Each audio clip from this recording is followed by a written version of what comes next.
Ang lahat ng opinyon, pagtingin, pananaw o kuro-kuro ng mga bisita at panauhin o mga anchors o host sa programang ito ay sarili at tanging opinyon at pananaw ng mga nabanggit at hindi opinyon o pananaw ng Aliw Broadcasting Corporation, mga producers o mga namamahala ng Aliw Broadcasting o anumang organisasyon na affiliated sa network at kailanman ay hindi iniendorso ng Aliw Broadcasting Corporation ang mga nabanggit na opinyon at pananaw sa programa. Ang mga balita, dudublihin ang pasada. Ang mga kontrobersyal, mga viral, mga trending na mga tao. Dalawang mas matinding papasadahan. Mga pangyayaring nakikita sa kalsada. Live na papasadahan. Tambalang John Evanez at Drew Nasino. Doble ang lakas, doble ang tindi. DWIZ Pasada Balita sa DWIZ News, DWIZ News TV at Aliw Channel 23 at sa digital channels ng DWIZ. Huwag magpapaiwan para huwag maunahan. Pasada Balita.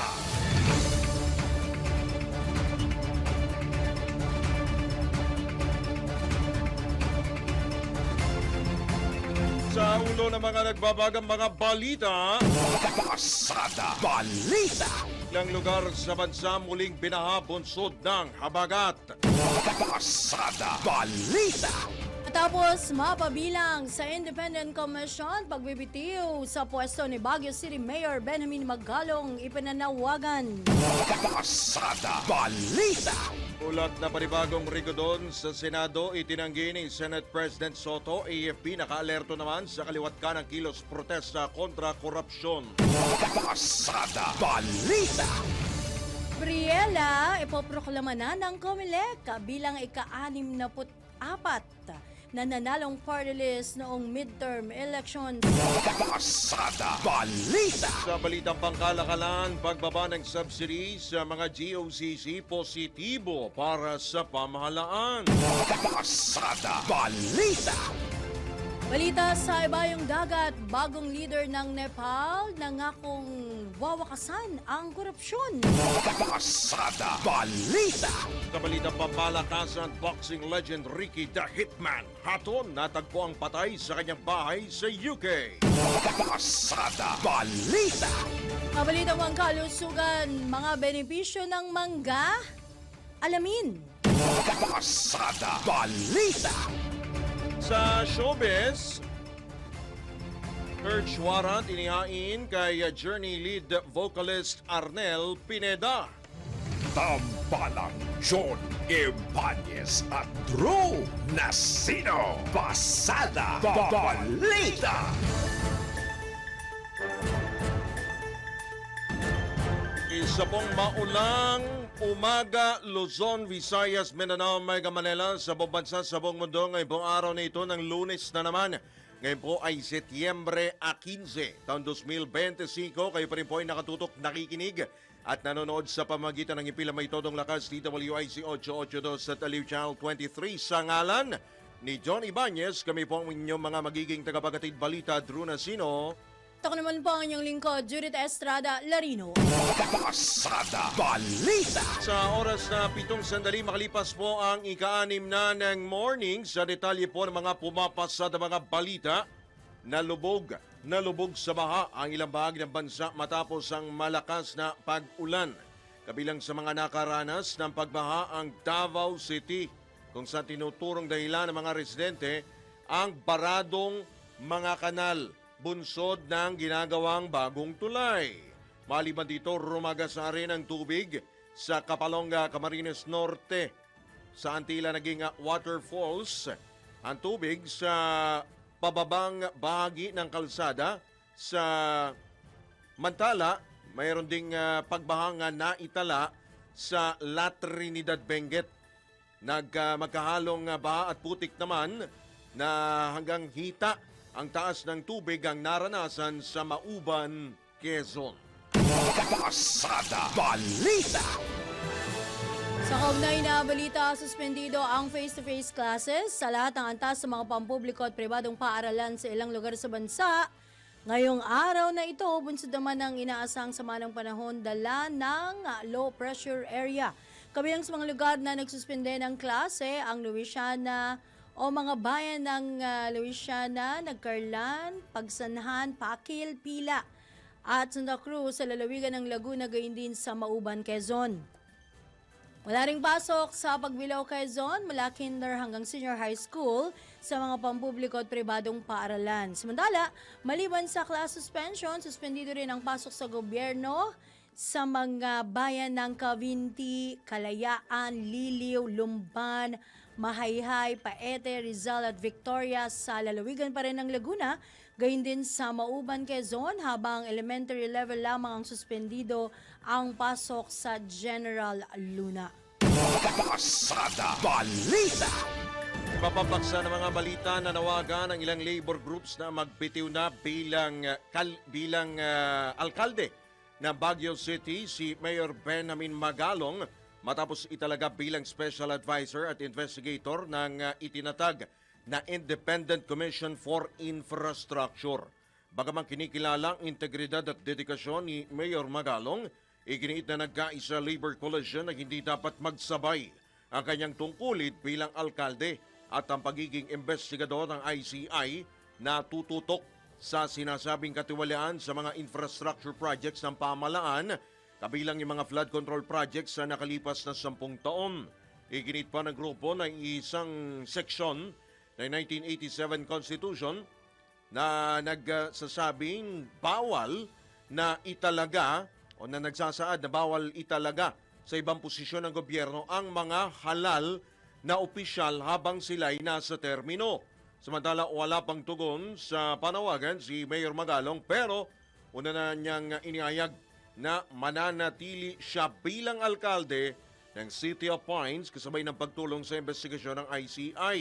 Ipinalawanag din ng kampo ni Magalong na hindi siya magiging miyembro ng komisyon kundi magsusumite lamang ng mga makokolekta o makakalap na ebidensya at dokumento bilang bahagi ng kanyang investigasyon.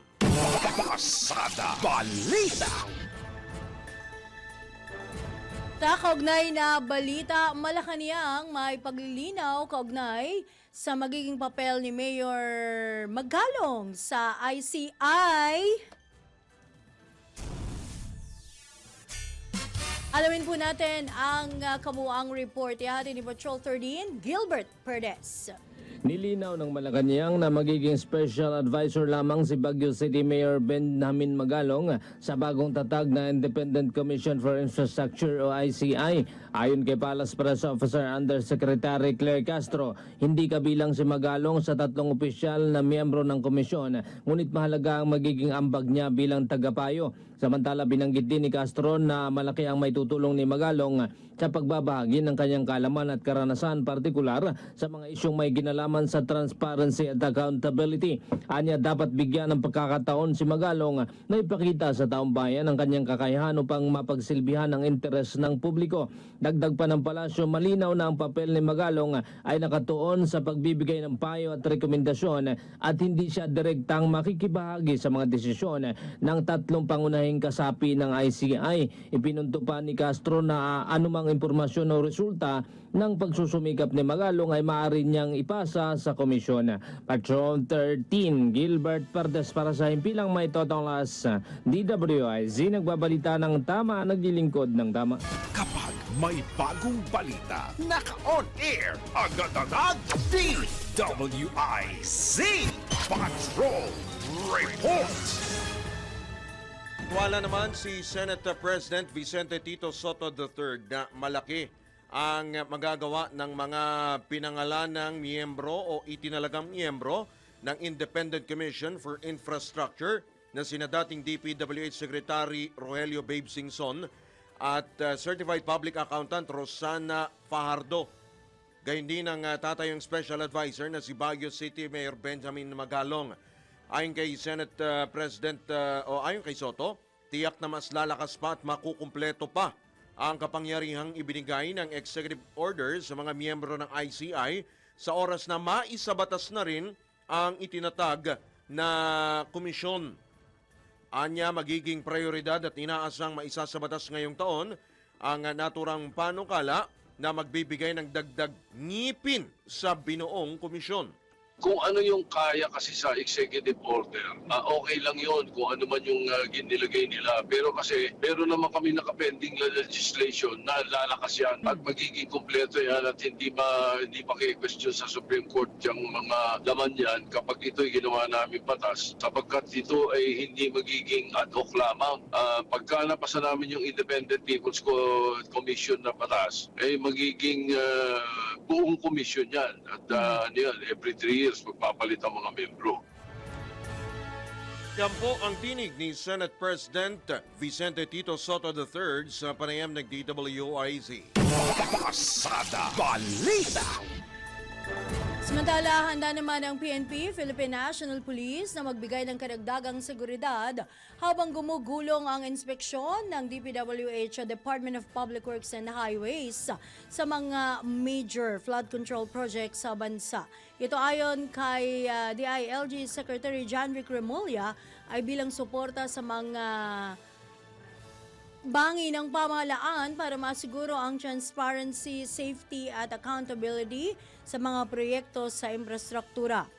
Kaugnay nito, binigyan din ng kalihim na kahit hindi bahagi ang pambansang pulisya sa technical assessments ng kaso, mahalaga pa rin ang kanilang presensya lalo't umuugong ang iba't ibang banta ng seguridad o sa banta ng seguridad kaugnay sa mga isinasagawang inspeksyon sa mga maanumalyang proyekto.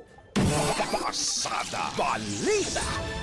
Sa iba pa rin paksa ng mga balita, tinawag ni Senate President Pro Tempore Panfilo Ping Lacson na fakey breaking news o fake news ang isang breaking news post na sinasabing may nagaganap na panibagong hakbang o balasahan para sa pagbabago ng liderato sa Senado. Ayon kay Senador Lacson, layunin ng social media post na linlangin at guluhin ang publiko. Minamalitaan niya ang talino ng mga bagong Senate Majority Bloc sa naturang post. Binigyang diin naman ng mambabatas na may tamang proseso kung nais baguhin ang liderato sa mataas na kapulungan kung saan dapat pirmado ng hindi bababa sa 13 senador ang resolusyon. Una nang nagkaroon ng pagbabago sa liderato ng Senado noong nakarang linggo kung saan nahalal muli si dating Senate Minority Leader Tito Soto bilang nagbabalik na Senate President. Habang si Lacson naman ay nahalal bilang Senate President Pro Tempore at Chairman ng Senate Blue Ribbon Committee. Napag-alaman ang nasabing post ay mula sa One TV Philippines na isang digital news network at globally based sa Davao City at Pagadian City. Pasada Balita. Kumpiyansa sa Senate President Vicente Tito Soto III sa kanyang pamumuno sa gitna ng sinasabing pagkakabahagi sa Senado. Kausunod naman ito ng kudeta sa mataas na kapulungan kung saan nga napatalsik bilang Senate President si Senador Francis Chis Escudero. Sa panayam ng DWIZ, sinabi ni Senate President Soto na kaloob ng Diyos ang pagkakahalal muli sa kanya. Gayunman, Marami na ako mga pinagdaan ng ganyan.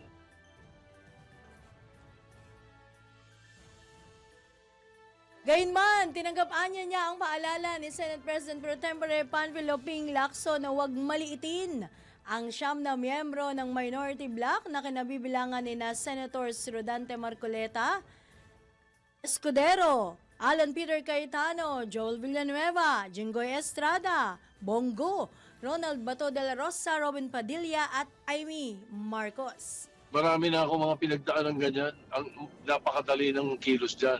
Ang gagawin mo lang dyan, do what is right. Sumunod ka sa tama. Huwag kayong gagawa ng illegal. Walang problema yan. Masosolve lahat yan. Basta kailangan sumunod ka sa tama. Kahit sinong tamaan o kahit sinong makasangga mo. Basta't importante is do what is right. Yung budget. Dapat hindi na pwede yung mga inserts.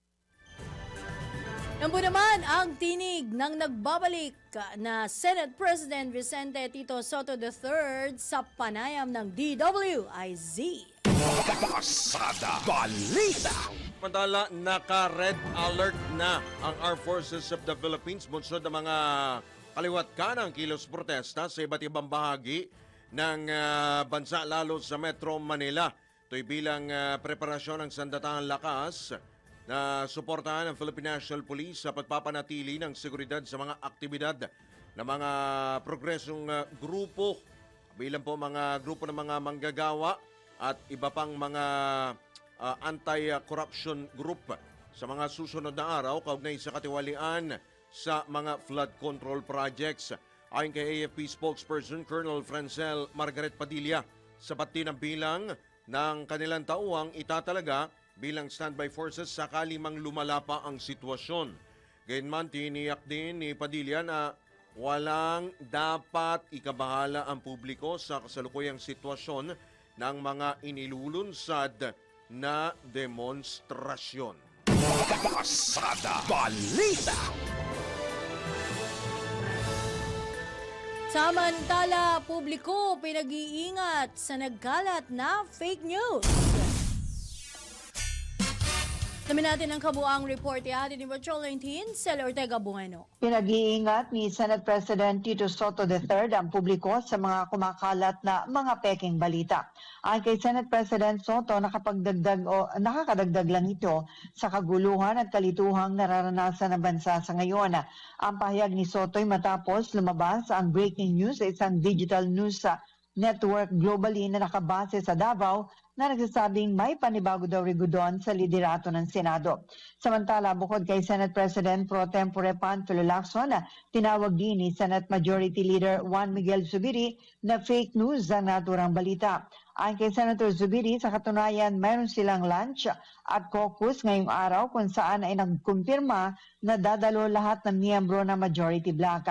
Ayon kay Zubiri, makabuti na pagtuunan nila ng pansin ang trabaho kaysa sa mga intriga. O narito sinabi ni Senator Lacson na may intensyon na guluhin, lituhin at iligaw ang publiko ang lumalalang mga lumabas na peking balita. Minamaliit daw ng may pakana nito ang talino ng mga miyembro ng bagong Majority Bloc kung saan malamang nagbabakasali na may tumalon at pumirma. Git pa ni Lacson, isang desperadong hakbang ang ipinakalat na peking balita. Ito si Patrol 19, Cel Ortega Bueno, para sa impilang metodong lakas sa DWIZ. Nagbabalita ng tama, naglilingkod ng tama. Pasada Balita. Palasyo, umaasang hindi naman sasakyan ng mga individual o grupo na may masamang intensyon laban sa gobyerno ang kaliwat kanang rally sa Setyembre 21. Detalye naman buhot kay Patrol 13 Gilbert Perez.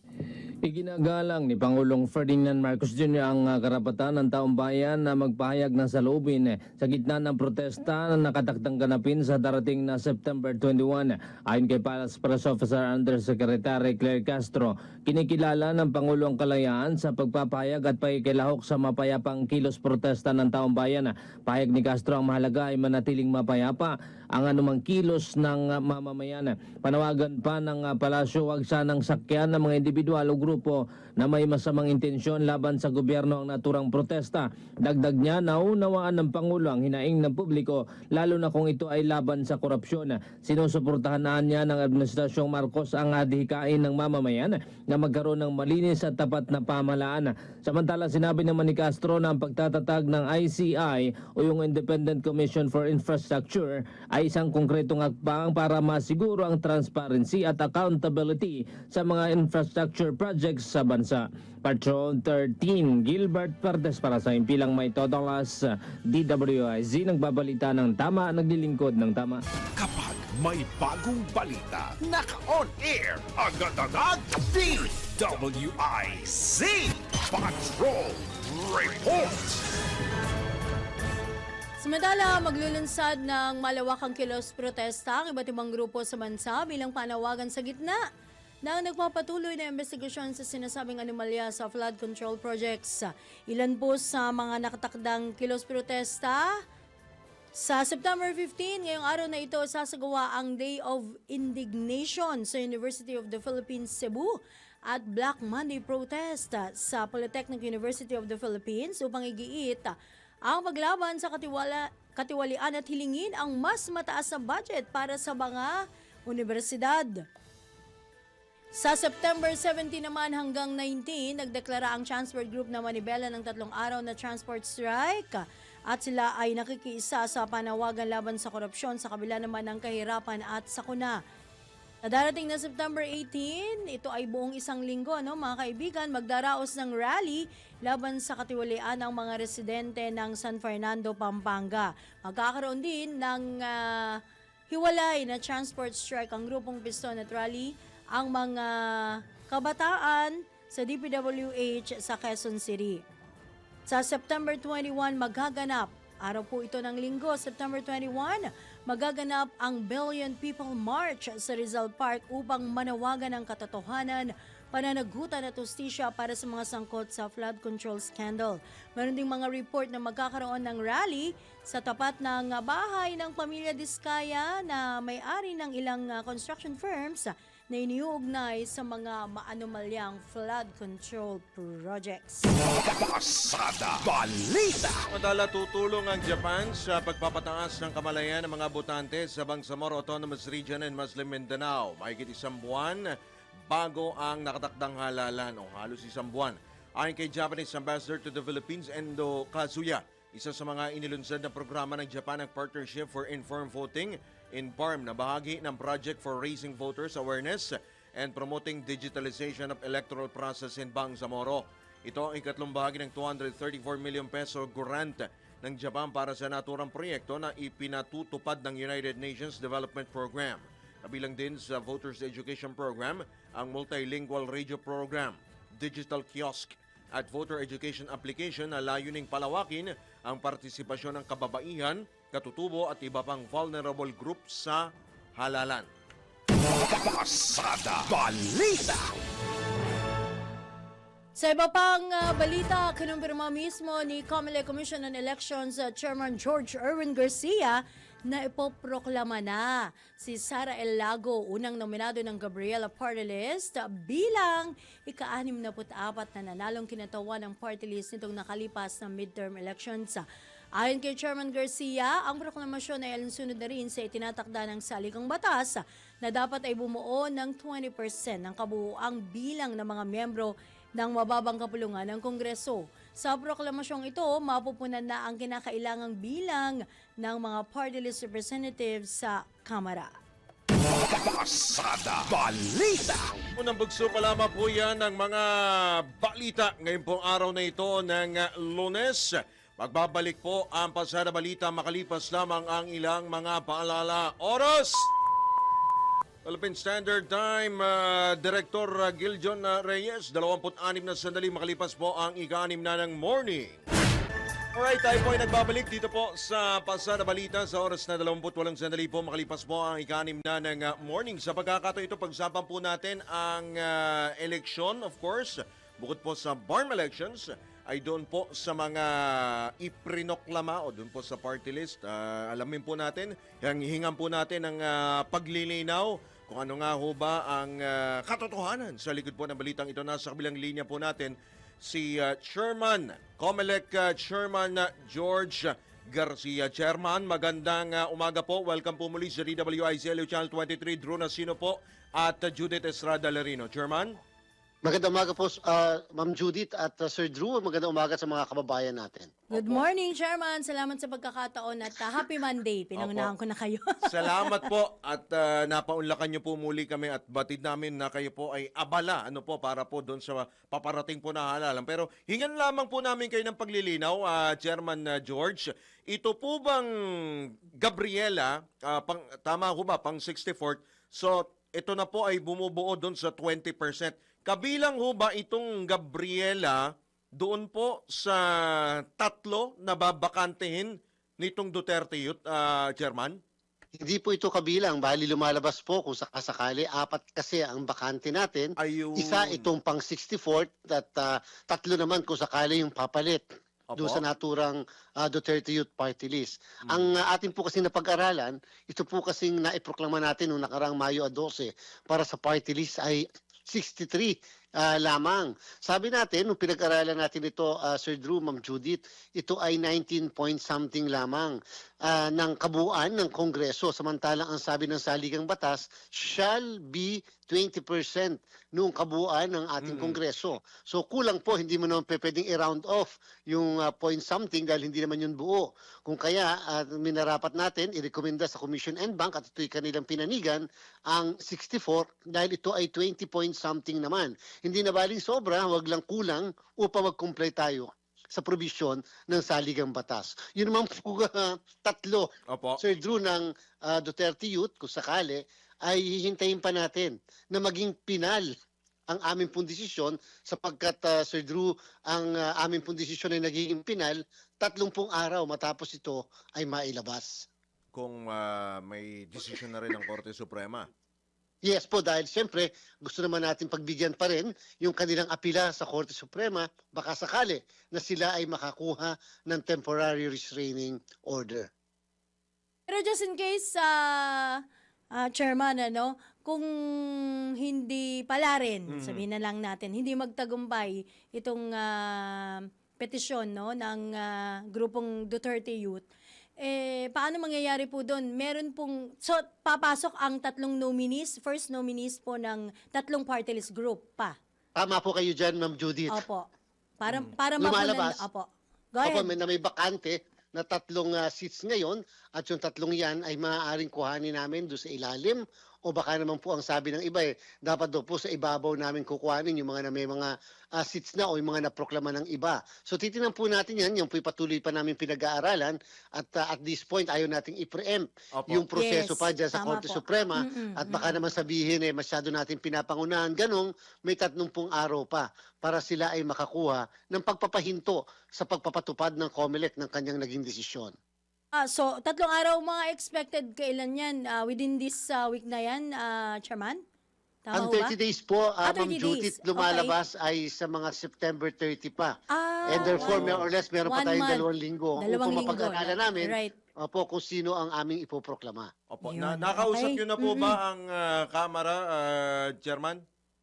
Tayo po ay sumulat, mga 2 linggo na nakalilipas sa ating Kamara upang isangguni yung ating po naging desisyon ng Commission and Bank na 64 dapat ang ating mapoproklama at hindi 63. Kami po ay nakatanggap, Sir Drew, kaagad ng liham naman bilang pagtugon sa ating naging katanungan sa kanila. At ang sabi po ng mababang kapulungan sa pamamagitan ng Secretary General Opo. na sila ay ministerial and duty at absolute ang diskresyon ng COMELEC kung sino ang kanyang ipoproklama. Nangangahulugan kung sino ang sabihin ng COMELEC, tatanggapin lamang ng House of Representatives. Kung kaya yun ang nagpatibay sa aming desisyon na kaagad nang mag-proceed sa proklamasyon nitong naturang Gabriela Party List ngayong linggong ito. So kayo talaga ang merong sole power at the jurisdiction doon po sa pagpo-proclaim, sa pagpili, Chairman, kailan po ipo-proclaim ito?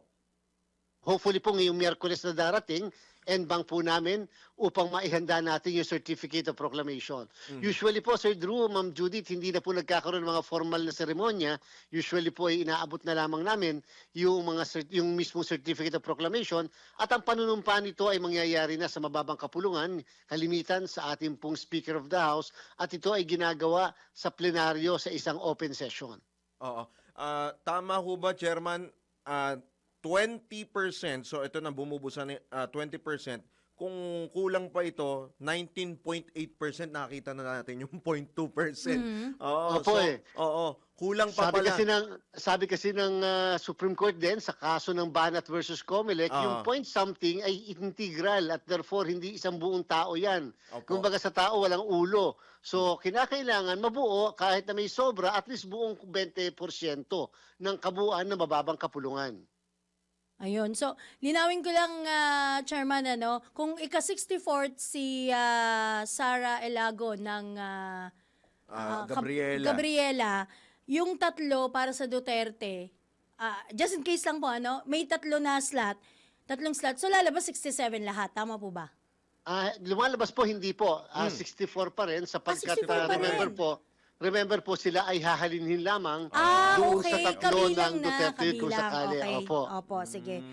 Alright, gets na. opo. So, ayan, hopefully maayos na po yung sa party list system. Chairman, doon naman po sa binabanggit po ninyo, ito po ay for the end time, no?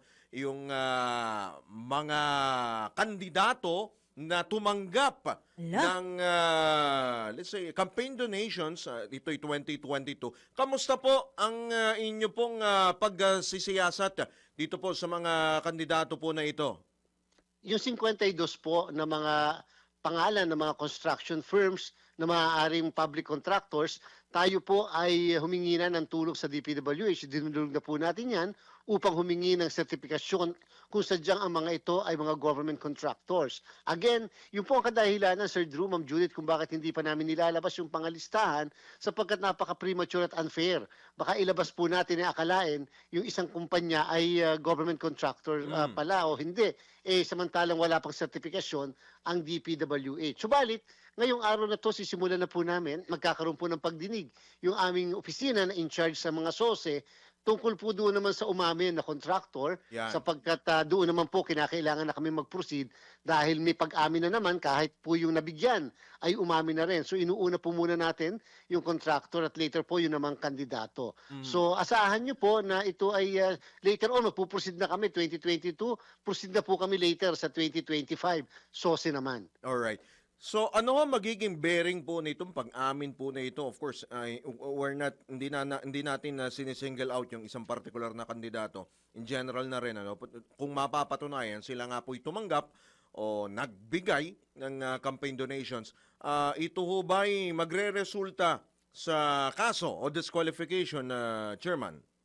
Alam niyo po kasi una pagka ang isang kandidato ay nanalo na at naiproklama, nawawala na po ng jurisdiction ng COMELEC. Maliban na lamang kung bago nagkaroon ng proklamasyon ay meron na siyang pending na kaso. Sa komisyon, mananatili po ang aming jurisdiction. Sa kasalukuyan, kung sakali po Sir Drew at Ma'am Judith, ang haharapin po na kaso ng kandidato, nanalo man o natalo, kahit pa nga nag-withdraw, ay kasong election offense o kasong kriminal. Yung pong ibang kaso naman ay pwede mapatungkol sa DILG kapag ka local official o kaya naman po sa Office of the Ombudsman. Doon naman po sa mga contractors, yung pong kontratista o yung opisyal ng construction firm, ay pwede pong managot ng kasong election offense din na may kulong na 1 hanggang 6 na taon. So yan po ang implikasyon niyan. Ngayon po, kung sakaling magdesisyon ng korte later, sabihin talagang guilty doon sa inaakusa natin sa kanila at pagkatapos sinapatunayan naging penal ang desisyon, ito po ay may kaakibat na perpetual disqualification to hold public office. Pero siyempre, yung mga nakaupo na sa kasalukuyan, wala pong kapangyarihan ng COMELEC magtanggal dito. Lalo pa kung ito ay mga national positions sapagkat pag national po, ang jurisdiction ay nasa ibang opisina. Okay. Nako. Di ba pa daw pwedeng bitbitin? Chairman, may nag-text dito. Wala pa ba? Ito, magaling naman, Chairman. Bitbitin na lang daw. Anyway, nako. Chairman, nakuha naman natin yung paghahanda nyo dito sa BARM. May 1 buwan na lang halos, o less than 1 month na lang, Chairman. Kamusta ho bang paghahanda nyo? Yes, Ma'am Judith, nagsimula na po kami nung last week na mag-deploy ng mga kagamitan natin at matatapos na rin po kami sa training ng ating pong mga guro, mga electoral board members kasama yung mga miyembro po ng Philippine Coast Guard na gagamitin natin kung sakasakali dyan po sa Bangsamoro. Ang hope po namin, September 30, dapat matapos na kami sa distribution ng lahat ng kagamitan sa buong Bangsamoro. At yung pong ating voters education, yung 1 buong buwan ay ongoing po sa mga paaralan doon. Kasama na rin po yung mga LGU talaga namang ating pong pinapaspasan na upang maging handang-handa ang komisyon pagdating sa October 13. Yun, kamusta naman yung mga kandidato dyan, Chairman? So far po, alam nyo, simula na magsimula, 2 linggo na nakalilipas ng ating tinatawag na campaign period, wala pong untoward incident. Kung napapansin nyo na wala kayo naririnig, wala rin po. Meron pong may nag-atrasa na ilan, pero wala po tayo na encounter pa na violence, na makakadungis ng ating pong halalan. So far so good. Generally peaceful po sa buong Bangsamoro. Alright. Maganda yan. Ilan ho bang kandidato yan, Chairman George, BARM? Sa BARM po kasi meron tayong 80 seats na paglalaban-labanan pero ang desisyon po ng COMELEC 73 lamang sapagkat hindi umabot yung pong redistribution, reapportionment na ginawa ng parlamento. Meron po dyan mahigit 100, mga 108 na kandidato para sa parliamentary districts. Meron naman pong 7 kandidato para sa political parties. At syempre, hindi po magkakaroon ng halalan sa buong Bangsamoro, doon naman sa 8 upuan para po sa sectoral organizations. Yung mga sektor, sila po mismo ang magpipili ng kanila pong representante sa parlamento. So we are expecting malinis na halalan, mapayapa ang halalan dito sa Barma, Chairman. Lalo na syempre, of course, Mindanao ito, di ho ba? Ito ay kauna-unahang parliamentary election sa BARM. Yan po yung ating patuloy na pinapanalangin, subalit syempre kakailanganin natin na mas malawakang pang voters education program upang ang mga kababayan natin na may kaalaman doon sa Bangsamoro kung ano yung mga nangyayari at ano yung mga ihahalal at sino yung mga iboboto po nila. Kaya po sana kasama ang miyembro ng media, ang lahat ng mga interest groups, Citizens Arm, ang ating mga kababayan dyan, sana po makatulong tayo upang mapalaganap natin yung kaalaman at mapakaramdam natin sa mga kababayan natin dyan sa Bangsamoro ang kahalagahan ng kauna-unahang halalan na ito po'y pangako ng kapayapaan. Alright. Chairman, baka meron pa ho kayo mga panawagan, mga karagdagan pa ho, mga abiso para po sa ating mga botante, lalo po dyan sa BARM and of course sa publiko na rin in general, Chairman. Sir Drew, Ma'am Judith, maraming salamat sa programa niyo sa estasyon, sa DWIC. At syempre, alam niyo po ngayon darating na 2 linggo ng Oktubre, maaaring masimulan na muli namin yung registration of voters sa buong Pilipinas. Kasama na yung transfer ng registration, hindi lamang reactivation o yung mga bagong botante o yung may mga pababago na datos sa kanila pong registration.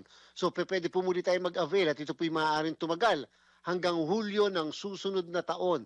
Ganyan po kahaba. Pero syempre, kahit na mahabang panahon ng pagpaparehistro, mas maganda pa rin maaga.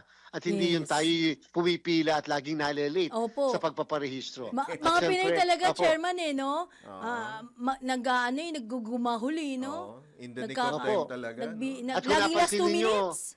napansin nyo, Ma'am Judith, Sir Drew, hindi po tayo nag-extend. Ayaw po natin yung nasasanay na extend. Akala nila, so kung ano yung date, yun po yung pinapanindigan natin. Opo. May mga nalulungkot dito, Chairman. Ay, masaya na pala kasi nagbanggit na kayo ng another registration.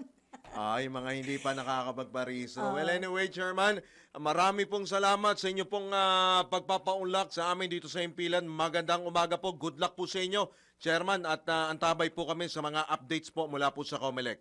Magandang umaga po at maraming salamat sa inyong dalawa at sa ating pong DWIZ. Opo, salamat Ingat po din kayo, Ingat, Chairman. Ingat si COMELEC Chairman George Erwin Garcia. Pasada Ayan Balita. na, narinig nyo na po. Bali sa katapos, tama ba? Itong Wednesday pala. Wednesday, ipoproclaim ipoproklama. itong Pero simpleng proklamasyon, wala na daw direkta masyadong na seremonya. sa Kongreso. Okay. At lilinawin natin, dun pala sa 64, last na nga naman si Miss Sara Elago ng Gabriela.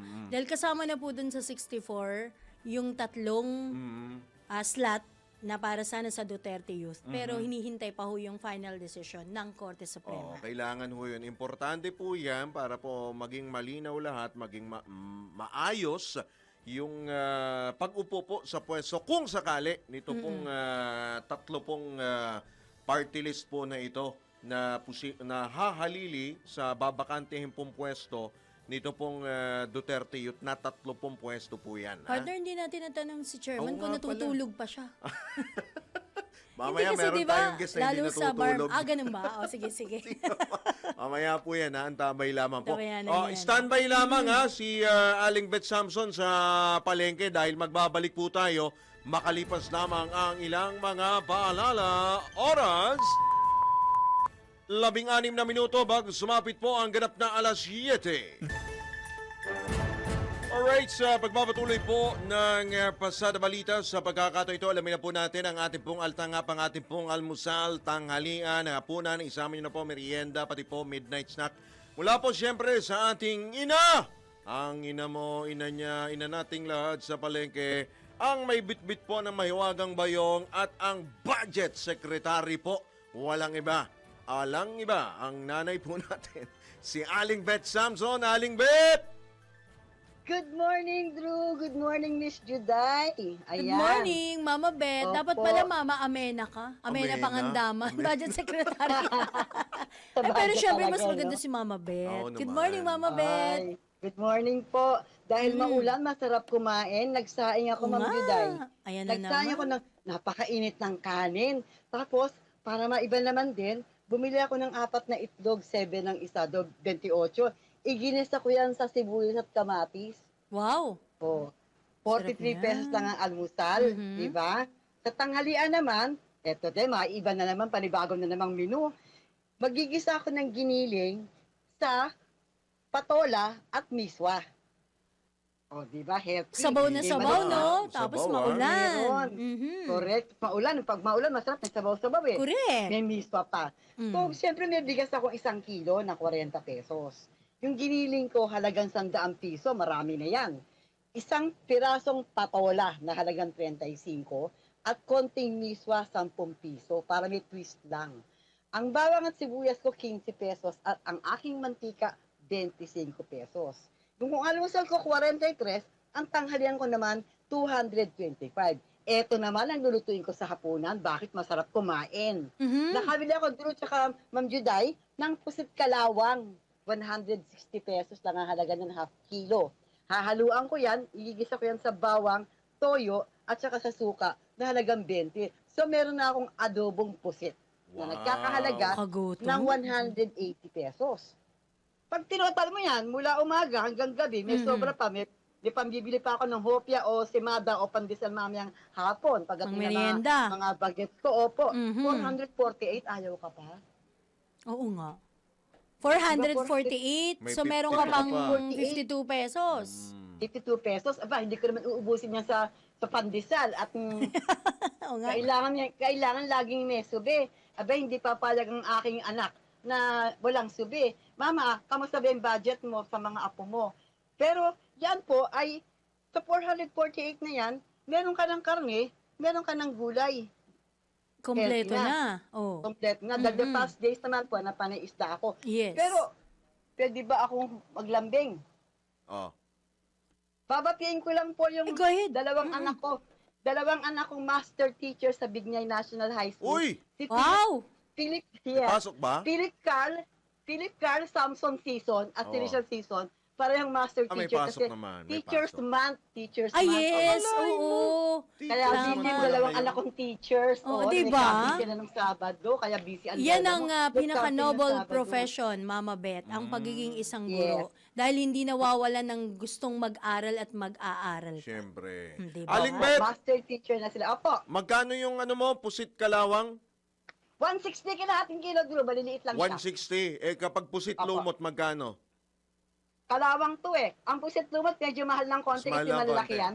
Mas mahal Mahal ng konti. konti. Masyadong mahal kasi ang unang tanong ko dyan, nasa 300 na eh. 350, Naku. ganyan, 350. Eh kung 300 tong pusit kalawang, aabotin ng 318 pusit na lumot. Napakamahal. Oo. Pero mas Mahal, malalaki pero yan, Mama matamas. Beth, no? Yung pusit Opo, mas lumot. malalaki po. Mm, Opo, mas malalaki yan. Pero ang pusit kalawang, pag maliliit, ang sarap niyan pag radyo. Yung ulo niyan, yung hihilahin mo, lalabas yung tinta. Yan ang naglilikha ng sabaw ng pusit. Yun. Ayan. Ay, nakakagutom pa. Mas masarap yan kung makakarating dito yan. Yun na. Sabi Buti ko wala sa si inyo, Sir sana John. Kita tayo sa Friday. May balak akong lutuin, Drew. Ah. Ano Kasi yan? kaya tinatanong ko kayo eh. Sa Friday, may balak akong lutuin. Ah. Kung sino lang doon, ayun. Oh. Ayan. Pupunta ako sa Sangandaan. Ay, oo Ay, nga wow. pala. Oo, sige, syempre. sige. Daya, Mama Beth, padala mo na lang ako, ah. Pwede naman ipadala Sana na. po po. Kaya Pwede naman advance po. mo na. Advance mo eh. Eh, plano na nga siya, Lunes pa lang ngayon, eh, diba? Ikaw Opo, talaga, special nga naka-ano eh. na yan, Eh, ilang buwan na nakalista kasi na yan. namin inaawitan si Aling Bet eh. Umulan umaraw, bumaha, Opo. hindi eh. Ang kinukuha ko, Drew, yung proper time na Yan! accessible yung lugar. Tapos yung makikita ko silang lahat kayo. Correct! Kung sino Correct, nando doon. Kasi alas 4 ng madaling araw, nagre-report na ako. How can I get there that early? Wow, yun! Diba? Kasi teacher yung anak ko, tinuturuan nila ako mag-English ng tama. Yan! Siyempre. Oy, baka magselos naman yung isang anak ko, OIC naman sa isang food sphere. Kumambyo ka pa, ha? Oo. Baka Naalala mas- yung isa. Oo, baka kasi Teachers Month naman. Anyway, Opo, sige. para sa Altanghap Pasada Balita, Metro Patrol ang inyong palengke Queen Beth Samson. Ng DWIC, nagbabalita ng tama. Siyempre, kahit maulan, nagbabudget pa rin tayo ng tama. Back to you guys. Ingat. Alright, maraming salamat, Aling Beth Samson. Pasada Balita. Tuloy tayo sa ating balitaan dito sa Pasada Balita. Imbestigahan ng Department of the Interior and Local Government, DILG, ang sinasabing pagpunta ng pagbiyahe ng ilang leader ng Sangguniang Kabataan dyan sa Maynila, sa Bangkok, Thailand. Aba! Sa isa sa gawang investigasyon, sinabi nitong si Interior Secretary John Vic Remulla na aalamin kung totoo nga bang gumamit ba ng pondo ng gobyerno ang mga naturang youth leaders. Nabatid na kumalat ang nasabing 3-day trip na mga kabataan matapos i-post mismo ng SK Federation na president na si Councilor Juliana Ibay ang kanilang mga larawan sa social media. O, syempre, Saang sabi lugar niya, yan?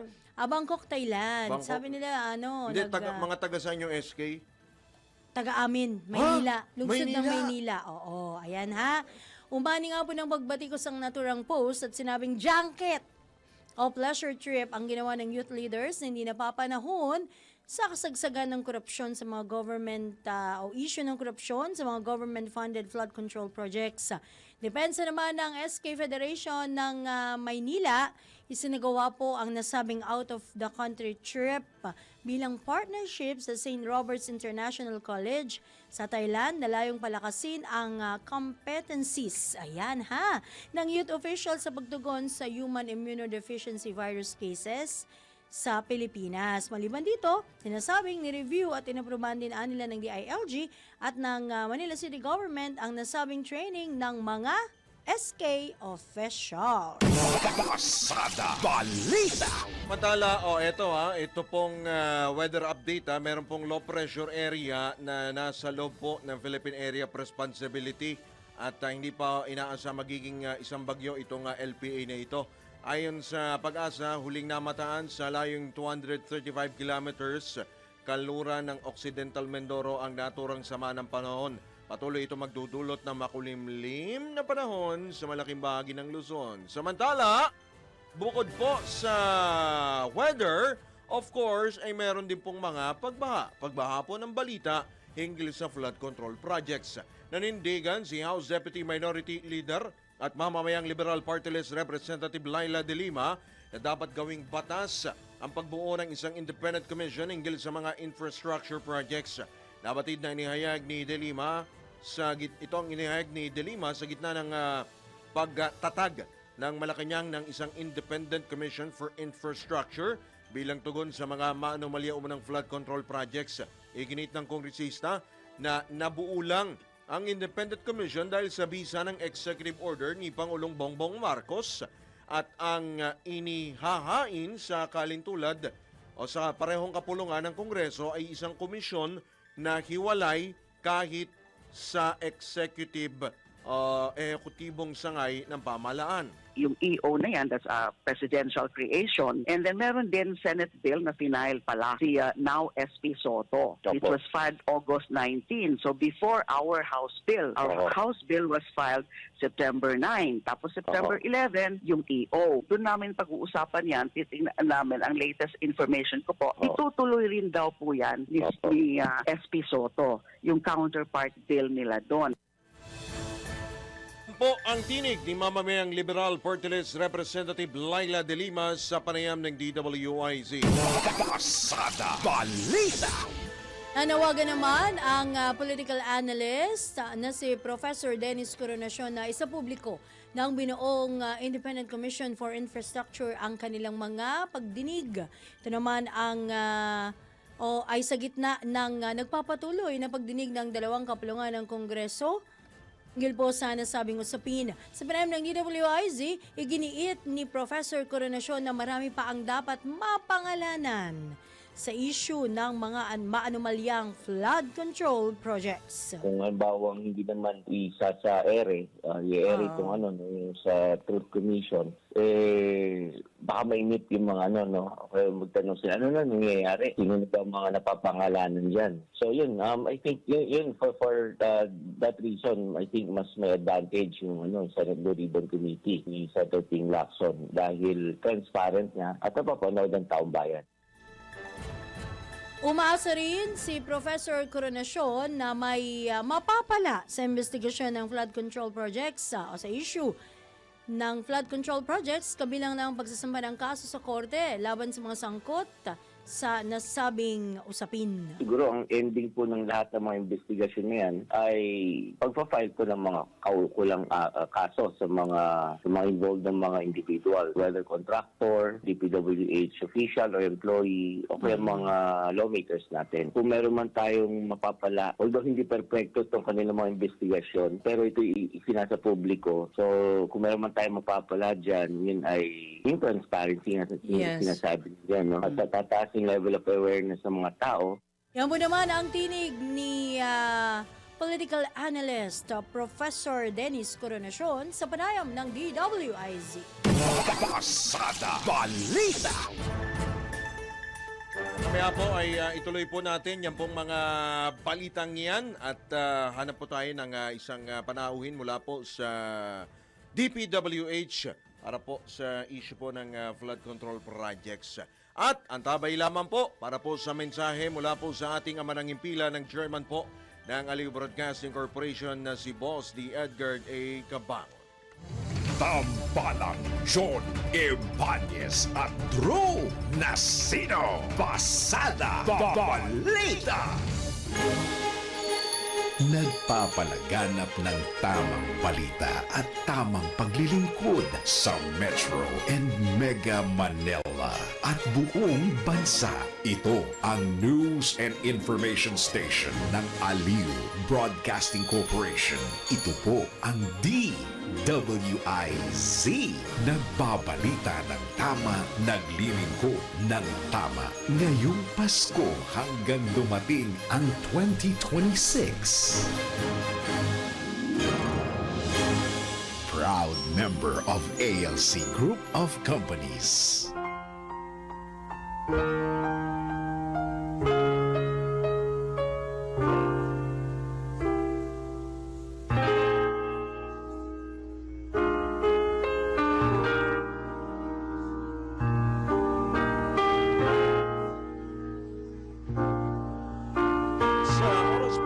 Eksakto yung punto, alas 7 na ng umaga. Narito po't ating pakinggan ang mensahe mula po sa ating ama ng himpilan, ang chairman po ng Aliw Broadcasting Corporation na si Boss D. Edgar A. Cabang. A hearty reminder, the heart that loves is always healthy. The heart that serves is always happy. The heart that cares is always strong. I pray that God keeps you always healthy, happy, and strong. Think good, think God, thank God. Have a great day, have a great week ahead. God bless you. Yan po ang maikli, sumalit makabuluhan at malamang mensahe mula po sa ating ama ng impila ng chairman po ng Aliw Broadcasting Corporation na si Boss D. Edgar A. Cabang.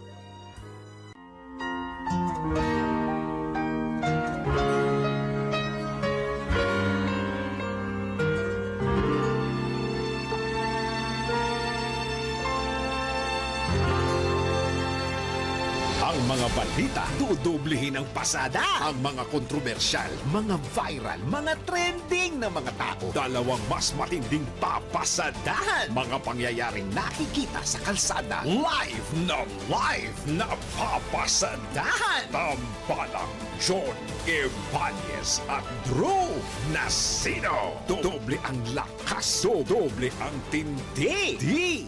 DWIZ Pasada Balita sa DWIZ News, DWIZ News TV at Aliw Channel 23 at sa digital channels ng DWIZ. Huwag magpapaiwan para huwag maunahan. Pasada Balita.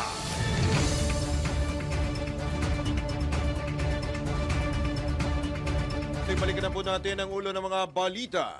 Pasada Balita. Ilang lugar sa bansa muling binaha sa gitna ng kalat-kalat na pag-ulan.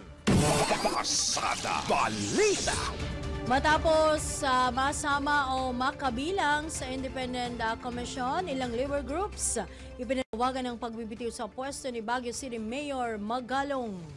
Pasada Balita. Ulat na panibagong rigodon sa Senado, tinawag niya fake news ni Senator Lacson. AFP nakaalerto na sa gitna ng kaliwat ka ng protesta kontra korupsyon. Pasada Balita.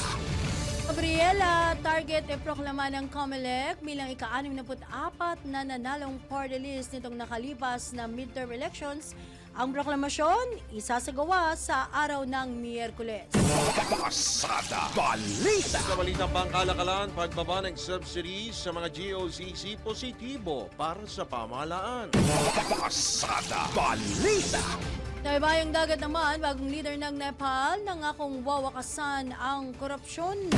Pasada Balita. Sa balitang pampalakasan, boxing legend Ricky the Hitman Hatton natagpo ang patay sa kanyang bahay sa UK. Pasada Balita. Sa balitang mangkalusugan, mga benepisyo ng mangga, alamin. Pasada Balita. At sa showbiz, search warrant inihain kay Journey lead vocalist Arnel Pineda.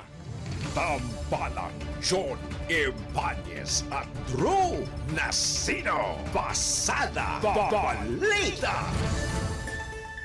Sa oras po na 4 na sandali makalipas po ang ikapito ng umaga sa pagpapatuloy pa rin ng mga pumapasadang balita. Aminado si Baguio City Mayor Benjamin Magalong na karaniwang sentimiento ng mga lokal na pamahalaan ng mga proyekto ng Department of Public Works and Highways na ipinatayo ng walang local government at public consultation o konsultasyon mula po sa mga LGU at sa publiko. Ayon kay Mayor Magalong, tila may double standard sa sistema ng konstruksyon ng mga proyekto mula sa mga kongresista, kung saan binabaliwala na lamang ang mas malalim na proseso na sinusunod ng mga LGU.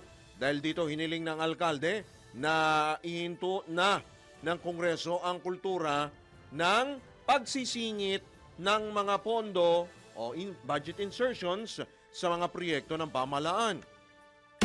Pasada Balita.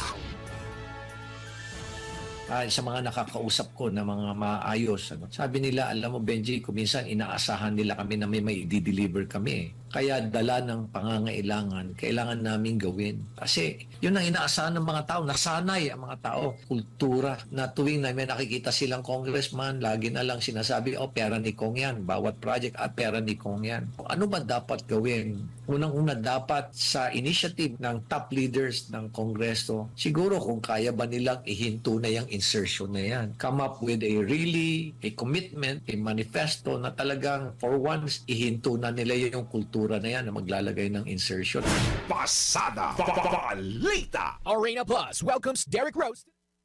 Samantala, iginit din ni Magalong na dapat nang tigilan ng mga mambabatas ang pakikialam sa pagtatalaga ng mga tauhan ng iba't ibang ahensya ng gobyerno.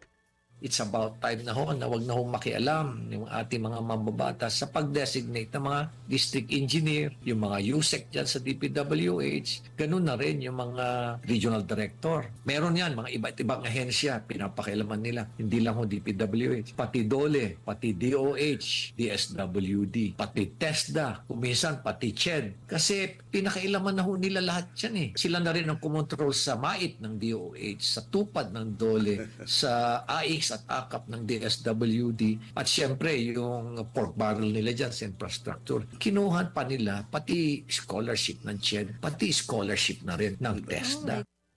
Yan po ang tinig ni Independent Commission for Infrastructure, Special Advisor at Baguio City Mayor Benjamin Magalong sa panayam ng DWIZ.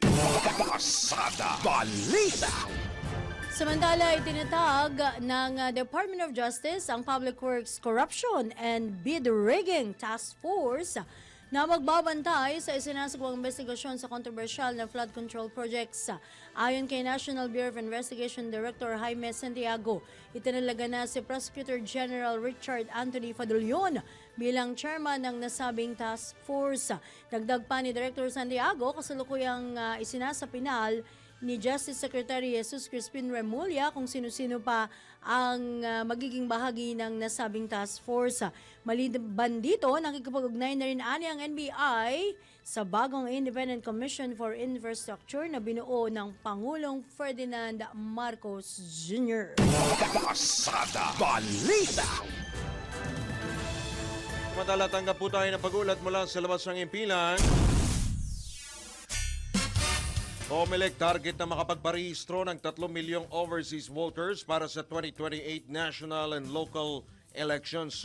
Ang detalye buhat kay Patrol 5, Aya Yupanco. Target ng Commission on Elections sa COMELEC na makapagparehistro ng hindi bababa sa 3 milyong overseas voters para sa 2028 national and local elections. Ayon kay COMELEC Chairman George Erwin Garcia, pinakamahalagang taon ng 2028 sa political history ng bansa dahil dito maghahalal ang taong bayan ng Pangulo at Vice President. Umaasa rin si Chairman Garcia na aabot sa 2 milyon ng mga bagong botante oras na magsimula ang overseas voters registration sa darating na December 1 na magtatagal hanggang Setyembre 30 taong 2027. Unang isinagawa ang overseas registration noong December 9, 2022 hanggang September 30, 2024 kung saan 200,000 ang nakapagparehistro. Ito sa Patrol number 5. Ay pang para sa implementado ng lakas. DWIC. Nababalita ng tama, naglilingkod ng tama. Pasada Balita. Mandala, aktibong tauhan ng Philippine Coast Guard, arestado dyan sa Pampanga. Alamin natin kung bakit mula sa report ni Patrol 17, Jopel Pelenio.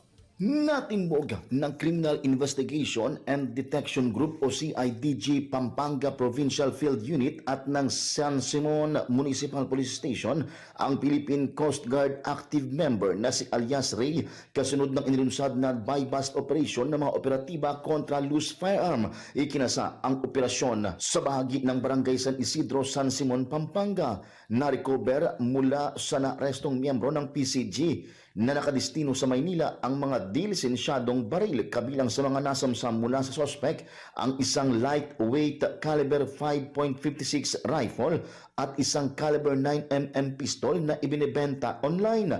Naharap si Alias Ray sa kasong paglabag sa Section 32 ng Republic Act No. 10591 o ang Comprehensive Firearms and Ammunition Regulation Act na may kaugnayan sa Section 6 ng RA No. 10175 o ang Cybercrime Prevention Act. Ito si Patrol 17, Chopel Pelenyo. Para sa impilang may todo lakas, DWIZ. Nagbabalita ng tama, naglilingkod ng tama. Kapag may bagong balita, naka-on air, agad-agad, DWIZ. Patrol Report. Samantala, binasura ni Office of the Speaker, Chief Communications Officer Robert Ace Barbers, dating Congressman Barbers, ang panawagan ni Navotas Representative Toby Tiangco para sa isang total overhaul ng Kamara na bunga umano ng pagkadismaya nito matapos na mabigong maging Speaker o Chairman ng Appropriations Committee. Kasabay nito ay iginiit ni Barbers na dating kinatawan ng Surigao del Norte na nananatiling matibay ang suporta ng mga miyembro ng mababang kapulungan kay Speaker Martin Romualdez. Walaan niyang kahit isang kapwa kongresista ang nag-nominate kina Tiangco at Negros Occidental Representative Albi Benitez sa pagiging speaker dahilan ng paghihimutok ng kinatawan ng Navotas. Tiniyak din ni Barbers na nagsisilbing lead chair ng kilalang House o na nagsilbing lead chairman ng kilalang House Quadcom noong 19th Congress na nananatiling tapat ang mga pinuno ng partido sa supermajority coalition sa ilalim ng pamumuno ni Speaker Romualdez na naging susi sa record ng dami ng mga naipasa nilang batas. Bukod dito, matatag pa rin niya ang tiwala ng mga mambabatas sa kinatawan mula Leyte sa kabila ng mga tangkang idawit ito at iba pa mga miyembro ng Kamara sa mga alegasyon kaugnay ng mga flood control projects. Pasada Balita. Samantala, kinumpirma mismo ng Office of the Vice President OVP na handang dumalo si Vice President Sara Duterte sa deliberasyon ng House panel. Kaugnay naman ito sa hinihiling nitong 889 million pesos na budget para sa 2026. Subalit ipinagpaliban ng komite ang pagdinig noong Biyernes. Bati naman sa pahayag ng OVP, ang Kamara mismo ang tumangging tanggapin ang delegasyon ng tanggapan na pinangunahan ng isang Assistant Secretary, isang mataas na opisyal dahil siya ay presidential appointee. Naglabas din ng OVP ng mga larawan ng palitan ng mensahe sa text ni na VP Duterte o VP Sara at Palawan Representative Jose Alvarez. Sa nasabing usapan, ipinaalam ni VP Sara na may sakit si Undersecretary Zuleika Lopez na siyang Chief of Staff ng OVP kaya siya na mismo ang dadalo sa pagdinig. Pero sa halip na ituloy ang pagdinig, pinili ng mga mambabatas na ipagpaliban at inatasan ng Vice Presidente at ang grupo ng OVP na wag nang magtungo sa Kamara. Samantala, sinabi nitong si Representative Alvarez na nangako ang Vice President na dadalo sa susunod na pagdinig ng Kamara na itinakda bukas, araw ng Martes, September 16. Pasada Balita. Pinatikos ni International Criminal Court Assistant to Counsel, Attorney Cristina Conti, ang magkakaibang pahayag ng pamilya Duterte at ng lead counsel nitong si Attorney Nicholas Kaufman kaugnay sa kalagayan ni dating Pangulong Rodrigo Duterte. Ito ayon kay Attorney Conti matapos kumpirmahin na inamin ng eksperto mula sa ICC na mayroon silang nakitang pagbabago sa memorya ng dating Pangulo at executive function, subalit hindi unfit for trial ang dating Pangulo.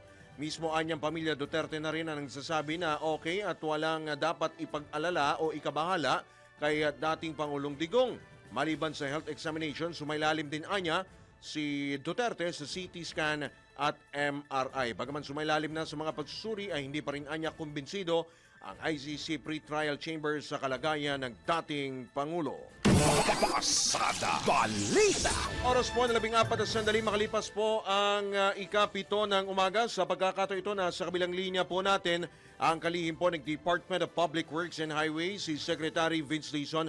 Magandang umaga po, Secretary Dizon. Welcome po muli sa DWIC LU Channel 23. Drew Nasino po at Judith Estrada Larino. Secretary. Magandang umaga po, Ron at Judith. Good morning po. Opo. Si Drew po ito, si Drew, Secretary. Drew, Opo. magandang umaga po, Drew. Salamat po, salamat po sa inyong pagpapaunlak. Secretary, opo, itinatag na po ito pong Independent Commission for Infrastructure. Kamusta po ang inyo, although hindi pa ho nagsisimula, particular, yung kanila pong trabaho, ano ho ang mga inilatag po ninyo na mga hakbang? Kayo ho ba ay handa rin pong makipagtulungan, of course, dito po sa Independent Commission po na ito?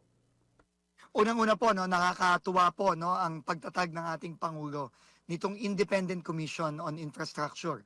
Ito po ay matagal na niyang sinabi at ito po tingin ko ay napaka-wise decision sa ating Pangulo dahil napakalawak po talaga nitong grabing pagnanakaw ng pondo ng ating mga kababayan. Dito po sa nakita niya mismo at siya po mismo ang nagsiwagat nito sa kanyang zona. Siya po mismo ang bumaba sa mga proyekto mismo, sa mga komunidad at tignan ito. At ngayon po at tinatag na niya ito, napaka-welcome development po nito. At po talaga pinapakita ang resolve ng ating Pangulo na talagang panagutin ang mga dapat managot. Ay makikipag-coordinate at cooperate sa Independent Commission on Infrastructure kapag nagsimula na po ang kanilang trabaho. Opo. Secretary, bukod ho doon sa Independent Commission, of course, nakikipag-coordinate din po kayo sa mga dati rin pong kalihim ng DPWH, yung mga nauna po sa inyo, Secretary. Kumusta na po yung inyo pong pakikipag-usap, inyong pong pakikipagtalakayan sa kanila, particular po kay Senador Mark Villar, dati rin pong DPWH Secretary?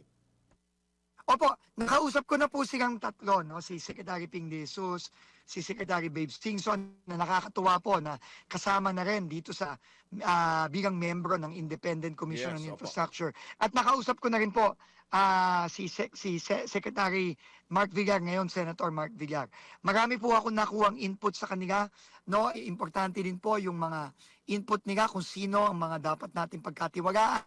At gusto ko din pong maintindihan talaga, no, kung ano po ang kanilang mga naranasan dito sa DPWH sa pagpapatupad ng mga malalakihang proyekto nationwide, no. So, maganda po ang mga nakuha nating input sa kanilang lahat po, no. Pero kagaya nga po ng sinabi ng ating Pangulo, tuloy-tuloy po ang ating investigasyon dito, no. Sa hindi lang sa loob ng DPWH, kundi pati na rin yung mga kontratistang nakipagkontrata sa DPWH, no. Opo. So tuloy-tuloy po tayo diyan, no. At hindi po tayo titigil at ngayon po na nabuo na itong Independent Commission on Infrastructure. Opo. Tayo po ay makikipagtulungan sa kanila. Apo, Secretary, kayo po ilang araw pa lamang po dyan po sa DPWH na ano po. Ano ho ba, bukod ho doon sa mga ipinatupad po ninyo, no? Yung mga bagong polisiya sa uniform and of course and other matters, ano ho yung mga nasilip pa ho ninyo, ano ho yung inyo pong mga natuklasan dyan po sa DPWH, Secretary? Alam nyo ho, ang isa hong malaking problema dito, unang-una po, no, yung kakulangan ng tamang monitoring ng mga proyekto. Hindi ko matatanggap yung mga excuse na narinig natin kay Alcantara, sa ibang mga kawani ng DPWH, na sinasabi nila paulit-ulit, masyado pong marami ang mga proyekto. Hindi po namin kayang i-monitor. Hindi po katanggap-tanggap yun. Opo, hindi kayang i-monitor? Secretary? Ay, naputol si Secretary. Balikan natin si Secretary Dizon. Maganda yung binabanggit ni Secretary. Sa dami ng mga proyekto, Hindi daw kayang i-monitor. hindi daw kayang i-monitor. Ayan. Ganon. Sige. I-reconnect natin si Secretary bago tayo mag... although, Madaming issues sa kanya. daming issue pa rin talaga. Nabanggit mo, partner, yung uniform, no? Yun sa Oo, uniform may pala. nag-text kasi sa atin dito. Yung sa uniform policy, ano ba yun? Papalitan ba? O bubuhayin niya muli? Pansamantala. Ano? O epektibo pa? Kailan epektibo yung uniform policy? Tsaka yung no? may balasan din sa DPWH. Ay, Magkakaroon. dapat. Diba? At saka yung... Courtesy resignation niya Yes. yung ibang mga opisyal. May kinasuhan na last week, ano? Na mga sangkot sa maanomalyang flood control. Kailan yung susunod na round? Yes. Ayan na. Apo, Secretary, go ahead po. Secretary? Apo? Sec? Narinig niyo po ako? Apo, Yes po. Loud and clear po, Secretary. Apo. Yes. Opo. Yun Thank nga you, po, Sec. no, pasensya na po tayo naputol. Pero ang sinasabi ko nga po, yung monitoring po ng proyekto, kailangan po ito ay mapalakas. Kasi po, hindi po pwedeng nagbabayad tayo ng kontratista na Apo. ang mga proyekto, tapos dahil napakarami. Hindi po pwede yan. No? Isa po yan sa napaka-importanting kailangan nating tugunan. Ang isa pa po, kailangan po nating tugunan din yung nakikita nating mga kahinaan sa pag-procure ng mga kontraktor at ng mga gagawa ng mga proyekto. Kailangan po lahat yan ay titignan natin. Yan po ay tinanong ko din sa ating mga dating sekretary, nakapagbigay na po sila ng mga magagandang mga suggestion at yun po ay sisimulan na po nating i-reforma at i-implement sa mga susunod na linggo, susunod na buwan. Opo. Sec, last week, nag-file kayo ng mga kaso. Unang batch. Kailan ho yung mga susunod na batch natin na siguro marami pa ho kayong mga kasuhan habang Marami pa po ito. inimbestigahan natin. No, Ayan. tinutuloy-tuloy na po natin ito. Tinutuloy-tuloy na po natin ang paghahanda ng mga kaso. Kasi syempre, kailangan po, no, yung mga kaso natin, ika nga sa Ingles, airtight. No? Talagang kailangan, hindi na mahirapan ang ating ombudsman, hindi na mahirapan ang ating mga korte, para po mabilis na nating mapanagot at mapakulong itong mga talagang nagnakaw po ng pondo ng ating mga kababayan. Pero hindi po tayo pwedeng tumigil dito lang. No? Sinabi nga po ng ating Pangulo, hindi enough yung ma-dismiss, hindi enough yung makasuhan, hindi enough yung makulong. Kailangan po mabawi po natin ang pera ng tao. Kailangan mabawi po natin yan.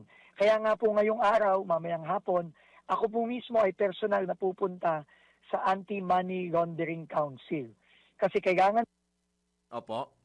ang proseso ng pagbabawi ng pondo ng kababayan natin.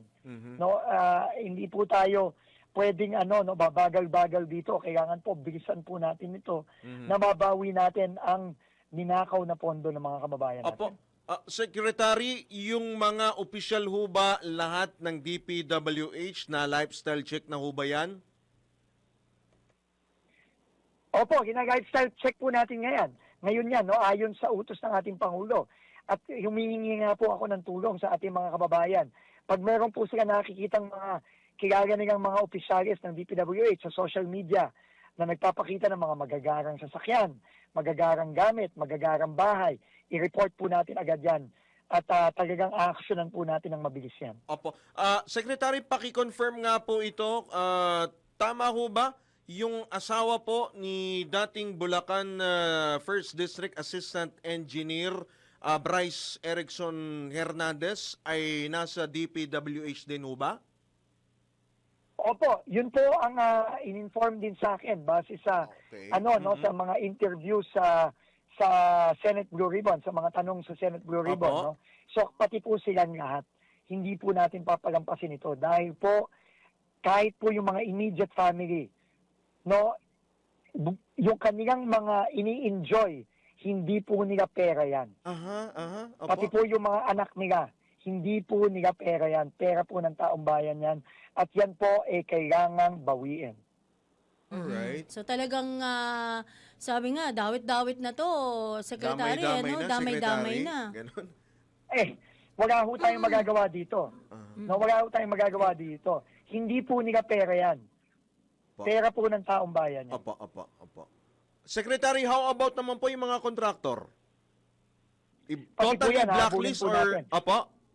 Ay, oo. Hindi ko totally. Forever pong iba-blacklist yung mga yan. Okay. Hindi na po pwede yan. Hindi po tayo pwedeng dito, no? Yung business as usual lang. Hindi po pwede. Kahit magpalit ng pangalan daw, Secretary. Di ba iba dyan, magpapalit lang ng pangalan yan eh. Ay, hindi po. Hahanapin po, kung makita po natin ang mga pangalan nila o kanilang mga kapamilya o kanilang mga dating mga associate o mga associate nila, pati po yan, hindi natin papayagan. Secretary, meron ditong sinasabing kailangan din daw ng approval ng LGU dapat, yung mga DPWH projects na yan? Opo, ibabalik po natin yan. Yan po ang utos ng ating Pangulo. Opo. Kailangan po yung acceptance ng LGU, kailangan po natin ibabalik yan. Gagawin po natin yan agad-agad. Alright. Opo, Secretary, baka, of course, mahaba-haba pa ho itong lakaran, mahaba-haba pa hong issue po ito, Secretary. At kayo po ay bago-bago pa lamang din po dyan sa DPWH. Ano ho ba ang mga panawagan po ninyo, mga kailangan po ninyo? Of course, mukhang ito total overhaul nyo ang DPWH sa inyo pong pag-upo dyan, no? Bilang kalihim. Meron ho ba kayong mga panawagan, mga karagdagan pang mga abiso? Of course, yung apela sa din po. uniform policy. Sa uniform policy din pala. Sec, may tinatanong dito kung papalitan nyo ho ba daw or kailan ba magiging epektibo yung pagsusuot muli ng uniform ng mga tauhan po dyan? Indefinitely po, sinuspindi po muna natin yan kasi nakakaawa naman po ang mga kawani natin sa DPWH na wala naman pong kinalaman dito. Right. They are honest, hardworking, matitino po yan, pero nadadamay lang po sila. At siguro ang huling panawagan ko na lang po sa ating mga kababayan, ginirespeto naman po ng ating Pangulo, no, yung nararamdaman nating lahat. In fact, ang Pangulo po mismo ang nagpasabog nito sa kanyang zona. At nararamdaman po niya ang galit na nararamdaman ng lahat ng Pilipino ngayon. Pero kung tayo po ay magpoprotesta, gawin lang po natin yung non-violent, peaceful, at makakaasa po kayo, kitang-kita po natin sa ginagawa ng ating Pangulo, yung kanyang mga aksyon, simula nung kanyang zona, simula nung kanyang pag-i-inspect ng mga proyekto mismo. At ngayon po, inatayo na ang Independent Commission on Infrastructure. Talaga po, seryoso po ang ating Pangulo na panagutin ang mga dapat managot. At hintayin na po natin, tingin ko po mag-aanunsyo na po ang ating Pangulo ng chairman ng Independent Commission sa mga susunod na araw. Opo. At makakaasa po kayo na totoong independyente po ito at talaga pong mananagot po ang mga dapat na managot. Opo. Sec, last na lang on my part, natutulog pa ho ba kayo? Oo naman po, nakakatulog pa rin naman po. Medyo namamagat lang po at nauubusan Ayun na lang. tayo ng boses. Ayun lang. Sek, isa pa ho. Last on my part naman ho. Hindi niyo raw ho ba namimiss yung mga dating tauhan niyo dyan sa DOTR? Kayo namimiss nila? Oo. Namimiss ko na po sila. In fact, ako po naimbitahan dun sa launching ng LabDA sa Valenzuela. At talaga po, tuwan-tuwa po ako nung nakita ko po yung dating mga kasamahan po natin sa DOTR at miss ko na po sila. Alright. Nako, Secretary, maraming pong salamat. Aasahan po namin ang mga susunod pa ninyong panayam po sa inyo dito. Marami pong salamat. Magandang umaga Maraming salamat po, Drew at Judith. God bless po. Ingat po, ingat. Ingat. Good morning, Sek. Good morning po, Thank you po. Secretary. God bless po. Ayan, si Secretary Vince Dizon ng DPWH. Namimiss niya talaga yung mga taga-DOTR. Mahirap Bagamat, pa. oo, kasi ilang buwan na rin bang Ilang hinawakan buwan niya? Mga lang, 6 months, no? Ganun. Mga ganun lang. Pero kailangan niyang lumipat sa, ano ba tawag doon, quote-unquote, mas madugong Mas ahensya. madugong ahensya. Pero kaya niya naman niya, kaya siya nilagay dyan.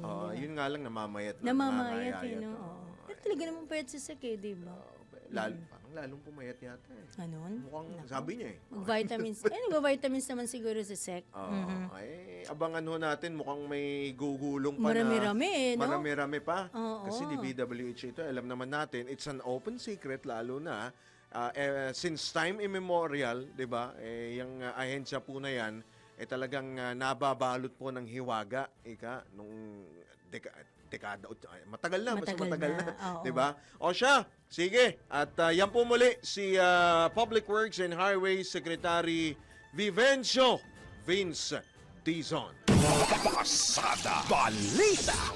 At babalik po muli ang Pasada Balita makalipas lamang ang ilang mga paalala. Oras po natin.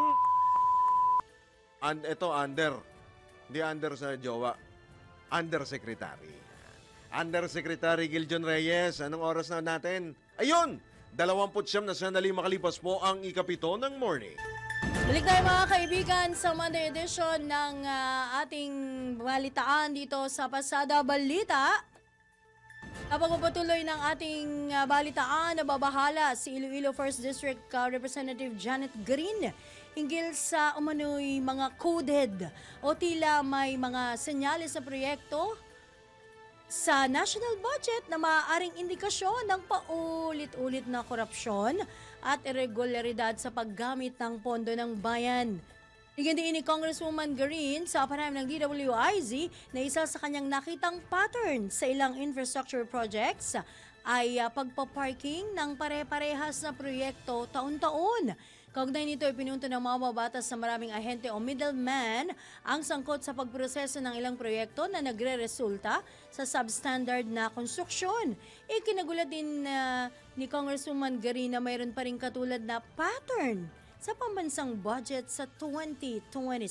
Parang nagkaroon ng sistema na ang daming mga middleman. So, ang daming mga ahente in between. Siyempre, pag ganun yung mangyari, yung contractor, mapipilitan gumawa ng substandard na proyekto. Nagulat lang kami na meron sa 2026 ulit, no? Nakikita natin ulit ito. At parang kung saang mga lugar siya noong mga nakaraang taon, tila dun din. Po naman ang tinig ni Iloilo 1st District Representative Janet Green sa panayam ng DWIZ. Pasada Balita. Independent investigations sa flood control projects suportado ng mga obispo. Si Detalye mo, Patrol 24, June Samson. Tiniyak ng Catholic Bishops Conference of the Philippines na kaisa sila sa mga panawagan na magkaroon ng independent investigation sa umano'y katiwalian sa mga flood control projects sa pamahalaan. Kaugnay nito'y hinimok ng mga obispo ang taong bayan na igiit ang pagsasampa ng kasong kriminal laban sa mga sangkot sa di umano'y sistematikong pagnanakaw ng pondo ng bayan. Binatikos din ng mga obispo ang kasalukuyang mga investigasyon na ginagawa ng Senado at Kamara dahil ang mismong mga nag-iimbestigaan nila ang siya ring iimbestigahan. Kasabay niyan ay nababahala na ang mga obispo dahil kasing lala na nila ang panganib ng kalamidad at ang korupsyon. Kung umapaw nila ang baha dahil ninakaw ang pondo, ay mas malaking baha ang korupsyon na lumulunod sa kinabukasan ng bayan. Patrol 34, June Samson, para sa impilang may todong lakas, DWIZ, nagbabalita ng tama, naglilingkod ng tama. Kapag may bagong balita, naka-on air, agad-agad, DWIZ Patrol Report! Samantala, maglulunsad ng pambansang tigil pasada ang grupong Piston sa linggong ito bilang protesta sa sinasabing malawakang katiwalian sa DPWH, Department of Public Works and Highways. Ayon sa Piston, magsisimula ang tigil pasada alas 5 ng umaga sa darating na Huwebes, September 18. Nakatakda ring magsagawa ng 3 araw na kilos protesta ang grupong Manibela mula Miyerkules hanggang Biyernes. Yan po ay September 17 hanggang 19. Dagdag pa ng mga naturang transport groups sa kanilang sila ay makikibahagi sa gagawing malawakang kilos protesta dyan sa Luneta sa September 21 bilang paggunita naman sa ika-53 anibersaryo ng deklarasyon ng martial law. Samantala, hindi pa malinaw kung magsasagawa rin ng kalintulad na pagkilos ang iba pang grupo tulad ng Pasang Mazda. Pasada Balita! Tiniyak naman ng Land Transportation, Franchising and Regulatory Board o LTFRB na hindi magiging malaki ang epekto sa publiko ng ilalargang transport strike ng grupong Piston sa Huwebes, Setyembre 18. Ayon sa LTFRB, handa sila kabilang ang MMDA at DOTR at mga lokal na pamahalaan upang magpatupad ng contingency measures bilang tugon sa posibleng abala ng tigil pasada. Kaugnay nito, inihayag naman ng LTFRB na magkakaroon din ng libreng sakay ang pamahalaan upang matugunan ang magiging epekto ng protesta sa mga commuter. Magkakaroon din nila ng mga alternatibong ruta para maiwasan ang pagsisikip ng daloy ng trapiko. Samantala, nanawagan naman ng LTFRB sa mga transport group na magkaroon ng dialogo sa paglulunsad ng mga demonstrasyon upang maiwasan ang abala sa mga mananakay. Pasada Balita! Biso naman sa mga motorista, kasado na po bukas ang panibagong dagdag presyo sa mga produktong petrolyo.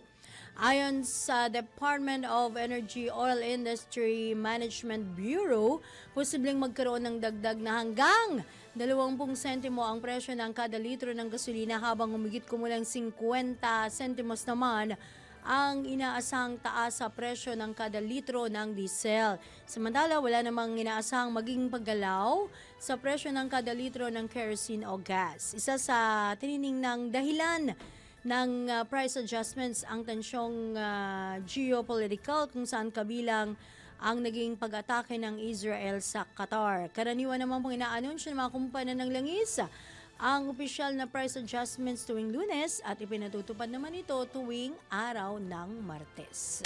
Pasada Balita!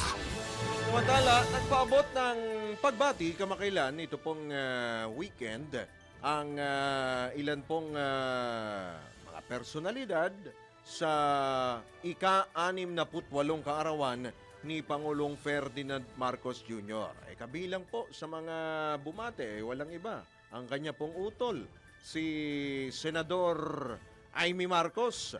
At eto nga, nag-post pa siya sa kanyang Facebook Happy birthday.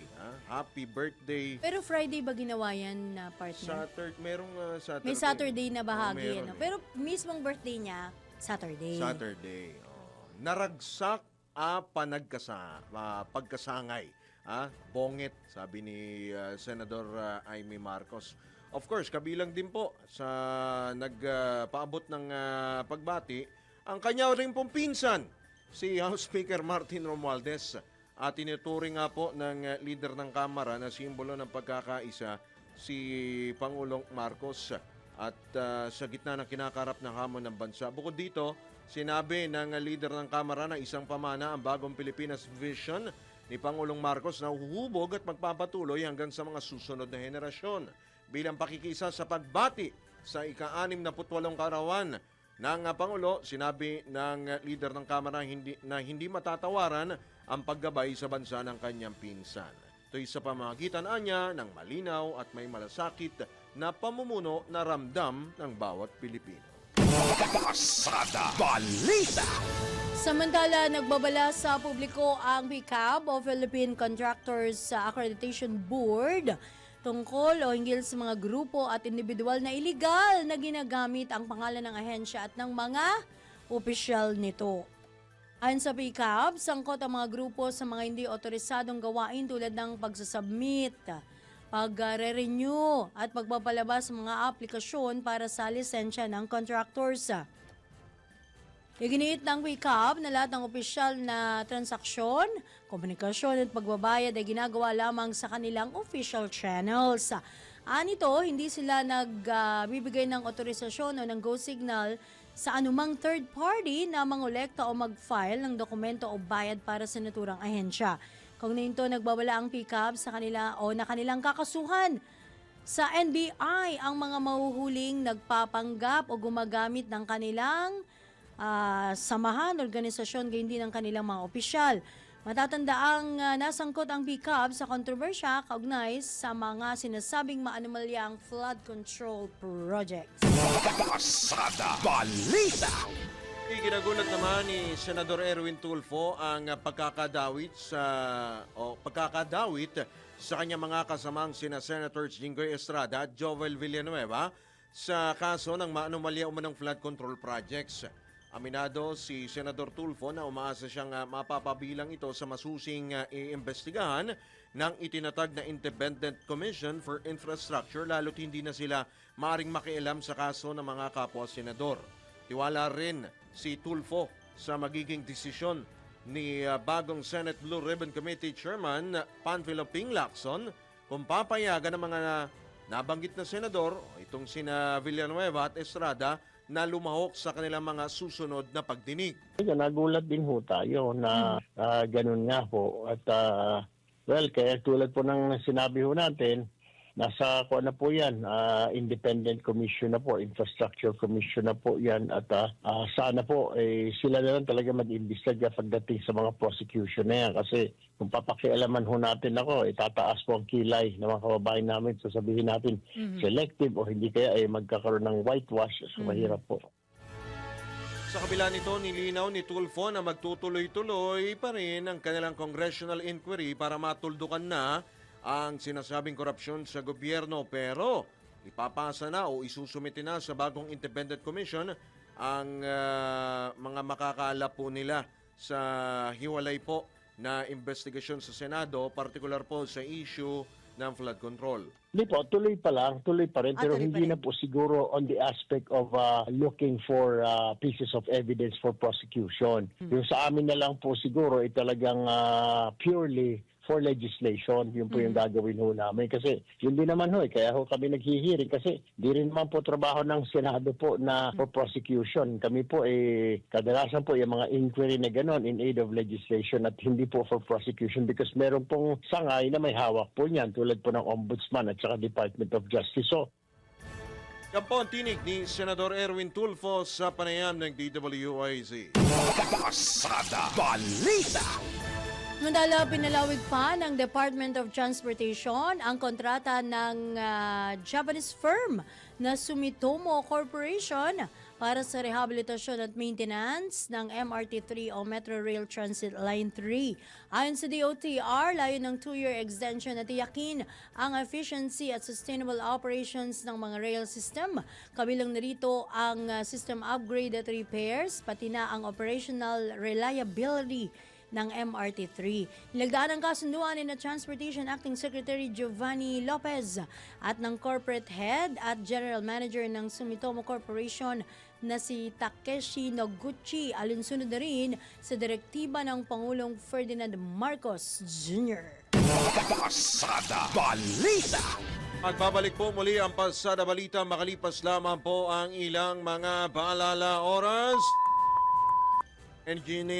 District Engineer ng Spratly Islands, Giljon Reyes. Oras po natin, 15 minuto bago sumapit po ang ganap na alas 8. Sa iba pang balita, bubuo ng isang task force ang Bureau of Customs na tututok sa mga nagiging problema o sasagot sa mga concerns o sagot sa concerns kaugnay sa balikbayan boxes ng mga overseas Filipino workers. O ngayon ay nagsisimula ng magpadala, no? Ber pa lang.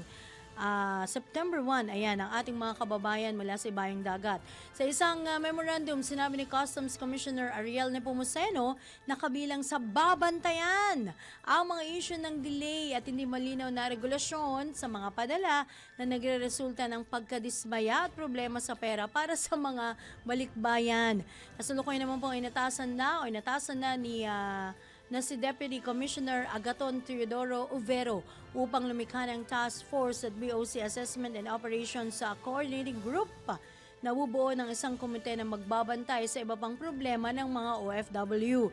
Dagdag pa ni Commissioner Nepomuceno, layon ng naturang hakbangin na ipakita ang kahandaan ng ahensya na protektahan ang interes ng mga kababayan abroad at tiyaking nabibigyan ng patas at sapat na pangangalaga ang mga ipinapadalang balikbayan boxes para sa kanilang mga mahal sa buhay dito sa Pilipinas. Pasada Balita. Balitang pangkalakalan.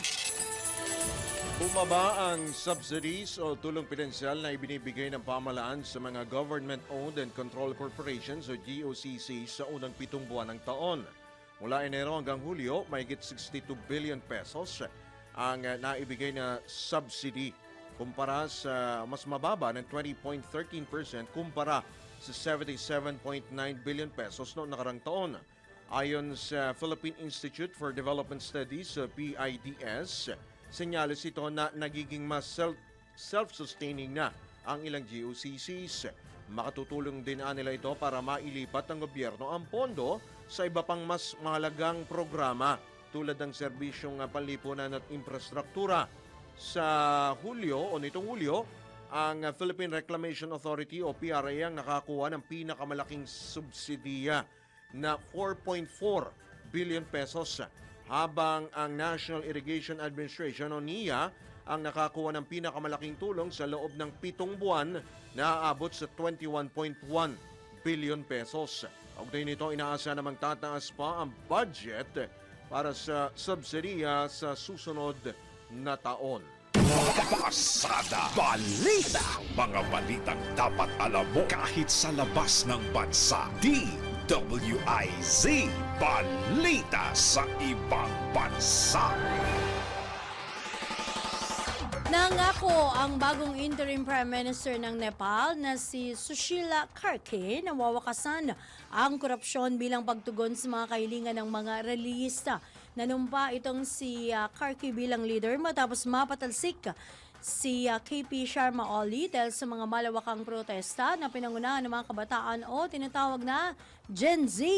Ayon kay interim Prime Minister Karke, ang kanilang magiging trabaho ay alinsunod naman sa pag-iisip ng Gen Z. Anya, hiningi ng iba't ibang grupo na unahin ang pagwawakas o pagtutuldok dyan sa issue ng korupsyon, gayon din sa pagsusulong, pagpapalakas ng good governance at economic quality o equality. Napatid ang naganap na protesta na ikinamatay ng hindi bababa sa 72 katao ay bunsod naman ng korupsyon at marangyang pamumuhay ng mga leader ng Nepal, gayon din ng kanilang pamilya. Samantala nangako naman si interim PM Karki na hindi siya mananatili sa pwesto ng higit na 6 na buwan upang bigyan daan ang susunod na mahalal na leader ng kanilang bansa na itinakda nga sa March 5, 2026. Pasada Balita sa mundo ng palakasan. Ang latest malalaman sa DWIZ Sports News. Ito, mainit-init pa po. Boxing legend si Ricky the Hitman Hatton natagpo ang patay sa kanyang bahay. Diyan po yan sa UK. Alamin po natin ang sports update. Iyan ang balita mula kay Ian Articona. Good morning, Boss Drew at Madam Juday. Isang malungkot na balita ang latest sports update dahil natagpo ang patay sa kanyang tahanan sa Greater Manchester, England, ang 46-year-old British boxer na si Ricky Hatton. Batay sa report, hindi itinuturing ng otoridad na kahina-hinala ang pagkamatay ng boksingero. Matatanda ang ibinahagi kamakailan ni Hatton ang kanyang pinagdadaan ng hamon sa mental health at pagkalulong sa droga. Nitong Hulyo, inanunsyo na rin ng boxing champ ang kanyang pagbabalik sa mundo ng boxing matapos ang 13 taong pamamahinga at nakatakda na rin sana ang kanyang laban kay Arabian Warrior Asa Alda sa darating na Disyembre. Kilala si Hatton bilang isang multiple world champion sa light welterweight at welterweight divisions. Napasama sa International Boxing Hall of Fame Class of 2024 at isa sa mga pinabagsak ni Pinoy boxing champ Manny Pacquiao sa kanilang 12-round match na Battle of East and West. At yan ang sports balita. Ako si Ian Articona, nagbabalita ang tama, naglilingkod ng tama. Pasada Balita. Bago tayo mag-showbiz, kaugnay po ng balitang yan, si dating Senador Manny Pacquiao nagpaabot na rin po ng pakikiramay sa pamilya po ni Ricky Hatton. Nag-post din siya sa kanya pong social media ng kanila pong larawan ni Ricky Hatton. Yung kanila pong makasaysayang bakbakan kung saan pinataob niya po, pinabagsak itong si Hatton sa loob lamang po ng 3 rounds. Sabi mo, parang ibang round yata yung 3 round. Linawin mo kasi. Balitang pangkalusugan. Naglabas na. Ito na nga ang bago, Ate Juday. Pangkalusugan na pala. Kasi ito si Giljon eh. Oo, teka muna, pangkalusugan muna tayo. Tama si Undersecretary Giljon Reyes eh. Tinagurian pong hari ng mga prutas ang mangga. Aba, meron bang Reyna? Dahil isa ito sa pinakasikat at masarap na prutas. Sinong Totoo sumulat naman, yan? marami rin itong si Alaysa. Uri, hugis, laki at kulay. Subalit, marami rin itong mga benepisyong pangkalusugan. Doon tayo interesado. Mangga. Ayan ha. Narito ang pagtulong ng pagkain ng mangga sa puso at mata dahil sa taglay nitong polyphenol na mas kilala rin bilang Magiferin. Kung saan ito ay nakaugnay sa mas mababang panganib ng heart diseases, pagpapa-improve, pagpapalakas ng ating brain function at pagpoprotekta rin sa mata laban sa mga delikadong UV rays. Aba, maliban dito, tumutulong din ang pagkain ng mangga o ang mangga sa pagpapalakas ng immune system dahil isa ito sa mga prutas na pinagkukunan ng carotenoids upang paandarin, pagalawin ng tama ang immune system. Kaugnay nito, nakakabuti sa pangkalusugan, sa ating general health, ang kalahatang pangkalusugan, ang mangga dahil puno ito ng mga vitamina at minerals tulad ng vitamin C, vitamin A, vitamin K, lahat ng vitamins, B6 pala, potassium, copper, at antioxidant compounds na kinakailangan po ng ating katawan. Pero sabi nila, pag daw masyadong sobra, lalo na dun sa manggang hinog, kasi nakakapagpataas ng blood sugar. Ang tamis kasi niya. Matamis. Yung mga nagbabagsakan dun sa bubong, mga iba-iba yan no? Anong gusto mo? Manggang kalabaw? Ay, ang asim nun. Ang laki niyan yung manggang kalabaw. Oo, tsaka Indian mango. Indian mango, yan masarap yan. Gusto ko naman yung dried mango. Gusto ko rin yun. Mahal nun, ang social mo talaga, partner. Mahal yun. Pasada Balita. Ito na ang latest, bagong-bago, fresh na fresh. DWIZ Showbiz News.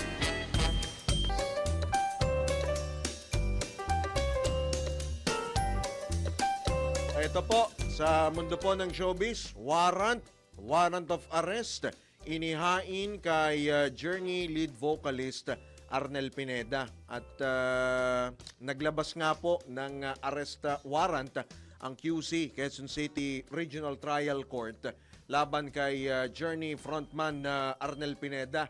Ito'y matapos ilang ulit na hindi dumalo si Pineda sa kanyang arraignment sa kasong isinampa ng kanyang dating asawa, VAUSI po, Anti-Violence Against Women and Their Children. Batay sa ulat, naharap sa bukod doon sa VAUSI ay meron din pang kasong marital infidelity at psychological abuse na kinakaharap itong si Arnel dahil sa pagkakait ng financial support, pag-abandona at verbal o emotional abuse. At batay din po sa nakasaad sa affidavit ng kanyang asawa, ay lalong lumala ang kanilang relasyon noong 2021 na humantong sa hiwalayan. Samantala, hindi pa nagbibigay ng pahayag si Arnel kaugnay po sa naturang kaso. Pasada Balita. At para naman sa ating good news, isang Pilipino ang kinilala bilang isa sa pinakamahusay na mga nurse dyan po sa Italia. Yan po naman ay ipinabatid mismo ng ating Philippine Consulate General dyan sa Milan. Ipinagmalaki ng konsulado si Eddie Cipres, 37 taong gulang na tubong Batangas, Batanggenyo, at kasulukuyang naninirahan sa Padova. Napaparangalan o nabigyan ng pinarangalan ng prestigious Nursing Now Award mula sa National Confederation of Nursing Associations of Italy, si Cipres, na ginanap dyan sa Italian Senate sa Roma. Sa kabila po ng mga hamon bilang bagong salta, oo nga naman, syempre hindi mo yun bansa, di ba? Nagsimula itong si Cipres bilang caregiver, Zumba instructor, event organizer, talented at mga awit bago muling nakabalik sa kanyang propesyon. Sa ngayon, si Cipres po ay registered nurse na sa emergency room ng Ospedale di Saronno at sa Reparto de Solvenza ng ICCS Milano. Isang inspirasyon si Cipres para sa mga kapwa OFW na nagpapatunay na sa sipag, tiyaga at dedikasyon. Siyempre, una-una, sa basbas at kalooban ng ating Panginoon, makakamit po ang tagumpay saan mang panig ng mundo. Pasada Balita. At dyan po tayo pansamantala po nagpapaalam, pero bago tayo tuluyang bumitaw, babatiin po muna natin, tama ba, ng isang maligayang kaarawan. Ngayong araw ba ito? Ngayong araw ba ito? O kahapon? Ngayon. Kala ko araw-araw Kahapon, si Sir Joel Laksamana. Kaya pala. Ng karambola. Susunod niya mamaya. Hindi natin babatiin si Sir Joel. Ayaw mo? Sige, wag na. natin batiin ng happy birthday. Ng happy birthday. Happy birthday! Eto pa, isa pa. Birthday din pala ni Braggy Berganza, ang station manager po ng Home Radio 97.9. Yan. Happy birthday din po. Magbe-birthday pa bukas Sino? Si Boss Randy Kabangon. Ayun nga pala, At si saka Boss Randy Kabangon. boss din natin. Yun. Si Jennifer Patrolla. Ayun. Diba? Happy birthday po sa lahat mga nagdiriwan ng kanilang pong karawan. At sa ngalan po ni Johnny Ibanez, kami po inyong mga naging tagapagatid balita, Drew Nasino. Ako naman po muli ang inyong lingkod, Judith Estrada Larino. Nagbabalita ng tama. Naglilingkod ng tama. Saan may lamang po susunod na, nandiyan na po ang karambola. Oras po natin. Ganap na po ang alas 8 na ng morning. Ito na po. Happy weekend!